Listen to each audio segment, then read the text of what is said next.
मेसमध्ये उरलेल्या गाजराच्या हलव्यापासून बनवूया मस्त अशी आईस्क्रीम।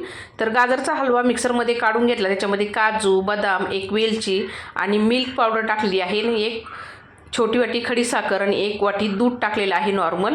आता हे झाकण लावून मिक्सरला फिरून घेतले, चांगलं बारीक पेस्ट तयार करून घेतली। 1 लिटर दूध अर्धा लिटर होईपर्यंत आटून घेतलं, त्याच्यामध्ये ती पेस्ट टाकून शिजून घ्यायची आपल्याला चांगली। आता पेस्ट इथं शिजलेली आहे, आपल्याला ही थंड करून घ्यायची। आता इथे एक प्लास्टिकचा कंटेनर घेतलाय, थंड केलेली पेस्ट त्या कंटेनरमध्ये टाकून वरतून काजू, बदाम, डार्क चॉकलेट, परत बॅटर टाकलं, काजू, बदाम आणि डार्क चॉकलेट टाकून एक प्लास्टिकची शीट ठेवली आणि झाकण लावून घेतलं। प्लास्टिकची शीट जरूर लावा, नाहीतर आपली आईस्क्रीम क्रिस्टलाइज होऊ शकते। ओव्हरनाईट ठेवली, ही मॉर्निंगला काढून घेतली।